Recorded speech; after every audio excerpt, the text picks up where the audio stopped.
15 avril marque le triste premier anniversaire du démarrage du conflit au Soudan. L'organisation de la conférence à ce jour était très symbolique.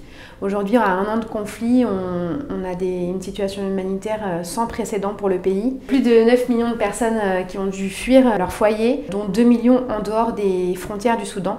Donc c'est un conflit qui a un impact pour les Soudanaises et les Soudanais, mais aussi pour les pays voisins.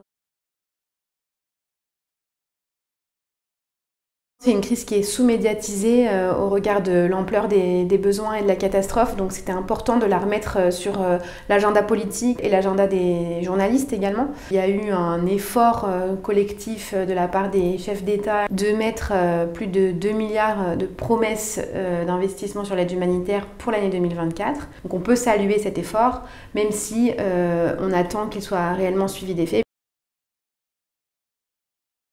Première urgence internationale est présente au Soudan depuis 2020 et au Tchad depuis 2004. Et nous répondons à la crise actuelle des deux côtés. Au Ouest Darfour, côté soudanais, et dans le Wadaï au Tchad, à l'est du Tchad.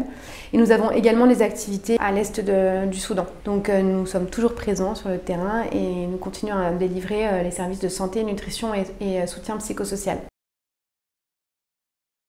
Les messages que nous souhaitons porter en tant que première urgence internationale, c'est tout d'abord le respect du droit international humanitaire et pour cela, au Soudan comme dans d'autres parties du monde, un cessez-le-feu immédiat et durable pour que la population puisse être protégée immédiatement. Le deuxième message, c'est que l'espace humanitaire doit être protégé. Les humanitaires sont des professionnels, ils savent travailler dans des conditions complexes et donc il est important que les espaces restent séparés et qu'on évite une instrumentalisation de l'aide humanitaire et la politisation de cette aide humanitaire.